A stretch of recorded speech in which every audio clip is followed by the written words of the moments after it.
les podcasts de vos communes. Segré en Anjou Bleu. Bonjour et bienvenue dans les podcasts de vos communes. J'accueille aujourd'hui Jean-Luc Mahé. Jean-Luc, bonjour. Bonjour Laurent. Vous êtes directeur à la médiathèque de Segré en Anjou Bleu. Tout va bien ? Tout va bien. Une belle rentrée ? Une belle rentrée. Oui, Bon. oui. Les lecteurs reviennent. Une médiathèque qui est restée ouverte durant toute la crise sanitaire. Ça s'est passé comment ? Alors le premier confinement, le plus dur, donc on a été fermé comme beaucoup d'établissements. Mais après, on a pu ouvrir avec des jauges, avec un nombre de personnes limité. Mais ça s'est bien passé. Et le contact avec les lecteurs, ça a été ou des gens peut-être un peu plus tendus ? Non, même pas ?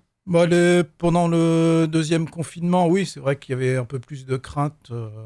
Mais là, c'est revenu, quoi. Les gens Donc respectent. on se rassurait en lisant un bon livre. Voilà, C'est ça ? c'est ça. Alors, la nouveauté quand même, c'est une mise en réseau des bibliothèques de Segré en Anjou Bleu. Oui, c'est la grosse nouveauté pour le Segréen. C'est important, je trouve, de mettre toutes les bibliothèques en réseau, ce qui va permettre donc d'accéder à plus de 25 000 documents sur l'ensemble de la commune de Segré en Anjou Bleu. Alors, ça représente combien de bibliothèques et combien de communes ? Donc ça représente en tout 8 communes avec Segré. Donc il y a Aviré, Châtelet, l'Hôtellerie, le Bourdiré, Maran, Montguillon et Saint-Martin-du-Bois. Donc évidemment, de nombreux avantages pour tout le monde.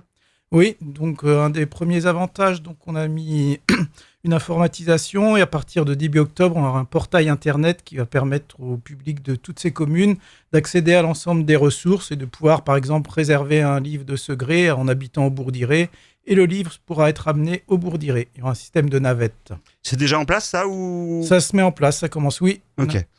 Comment réagissent les lecteurs ? Plutôt bien, j'imagine, c'est motivant. Oui, c'est motivant, surtout les lecteurs des communes déléguées, parce que ça leur permet de profiter de la bibliothèque de leur commune et des richesses de l'ensemble du réseau. Alors, autre info, c'est paru dans la plaquette annuelle, vous recevez une autrice en résidence. Oui, donc c'est la deuxième année. L'an dernier, on avait reçu Tamia Baudouin, autrice de bande dessinée. Et cette année, c'est une poétesse, Florentine Ray, originaire de Saint-Étienne. D'accord. Comment on trouve comme ça une résidence ? Comment on accueille une autrice ? Comment ça se passe ? Alors c'est dans le cadre des projets de la médiathèque et du service culturel. Donc on a lancé un appel d'offres au niveau national. On a envoyé à plein de structures qui coordonnent les actions autour de la lecture publique. Et on a également le soutien de la direction régionale des affaires culturelles sur ce projet. Et donc on envoie cet appel d'offres et plein d'auteurs nous répondent. Donc là, par exemple, pour Florentine Ray, on avait reçu presque plus de 25 réponses. Il y a une sélection, comment on procède ? Donc la sélection, pas évident. non, c'est pas évident. Donc on est un jury et puis on s'est mis des critères. On demande à l'auteur s'il a l'habitude, par exemple, de travailler avec des scolaires, des publics en difficulté. En fonction de notre projet, du projet de l'auteur, on choisit. Alors, différentes actions menées autour de la résidence ? Oui, donc des rencontres avec le public des bibliothèques et de la médiathèque. Comme on est en réseau, on l'a dit tout à l'heure, il y aura aussi des rencontres dans les communes déléguées, par exemple de mémoire à Aviré et Châtelet. Et aussi des rencontres avec les scolaires. Là, pour Florentine Ray, ce sera principalement sous forme d'ateliers d'écriture. Ça se passe sur quelle date, ça ? Quelle période ? Donc ça se passe sur 13 semaines, entre novembre 2021 et mars 2022. Par intermittence. Ok.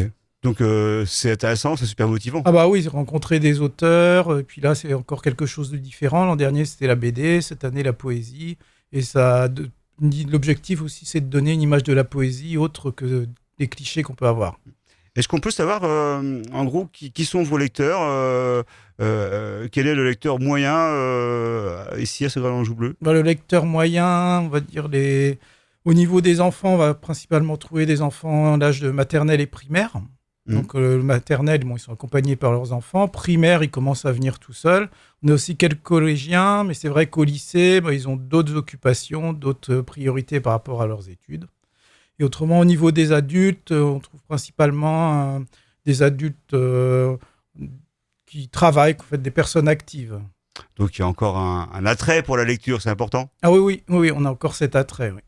Allez, on conclut avec un petit mot justement pour encourager ce public à venir vous voir encore plus nombreux.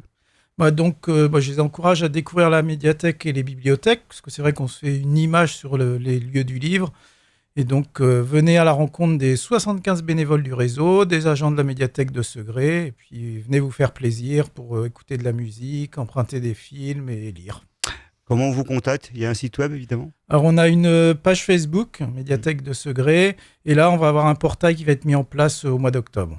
Merci beaucoup, Jean-Luc De rien. Mahé, directeur de la médiathèque de Segré en Anjou Bleu. À bientôt et belle saison. Merci. Au revoir, Laurent. Les podcasts de vos communes. Segré en Anjou Bleu.